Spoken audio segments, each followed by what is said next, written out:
ચાલો જાણીએ આપણી આસપાસના પક્ષીઓ વિશે. પચરંગી પક્ષીઓ. લેખક રજની વ્યાસ છે અને ચિત્રકાર પણ રજની વ્યાસ છે. આજનું પક્ષી છે મોર. મોર આપણું રાષ્ટ્રીય પક્ષી છે. તેને મોરલો પણ કહેવાય. પક્ષી જગતનું તે સૌથી સુંદર પક્ષી છે. તેને માથે કલકી અને પીંછા હોય છે. તેને કારણે મોર તો ખૂબ જ રળિયામણો લાગે છે. મોર પક્ષી છે છતાં તે ભાગ્યે જ ઉડે છે.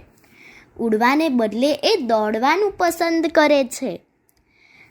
તે ઝડપથી દોડી શકે છે.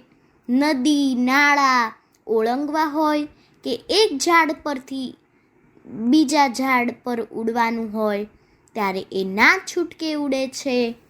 ઘર પરથી બીજા ઘર પર ઉડવાનું હોય ત્યારે પણ એ એવું જ કરે છે.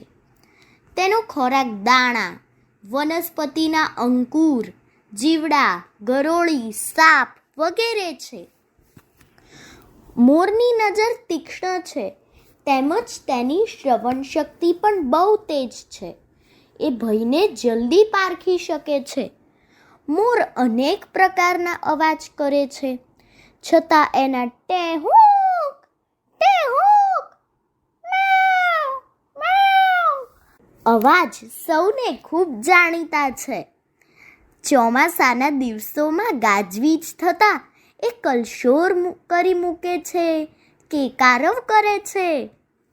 મોર પીંછા ફેલાવીને કળા કરે છે.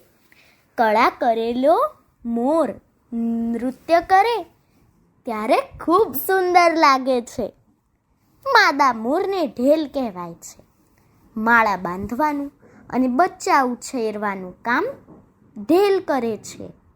ગીચ ઝાડીમાં જમીન પરાડો બનાવી તેમાં ડાળખીઓ અને પાંદડા પાથરીને એ માળો તૈયાર કરે છે. ઢેલ એક સાથે 3 થી 5 ઈંડા મૂકે છે. કોઈક વાર એક જ માળામાં ઢેલ 5 કે 3 ઈંડા મૂકે છે. 25-30 દિવસે બચ્ચા બહાર આવે છે. મોરની જન્મભૂમિ ભારત, બ્રહ્મદેશ અને જાવા છે. એના રૂપ સુંદરતાને કારણે એને પરદેશોમાં પણ લઈ જવામાં આવે છે. અને બીજી વાત જાણો છો કે મોરને કેમ આપણું રાષ્ટ્રીય પક્ષી કહે છે? ખૂબ જૂના સમયમાં આ દેવી દેવતાઓના શિલ્પોની સાથે મોરનો પણ ઉલ્લેખ થયેલો જોવા મળે છે. તેથી તેને રાષ્ટ્રીય પક્ષી કહેવાય છે.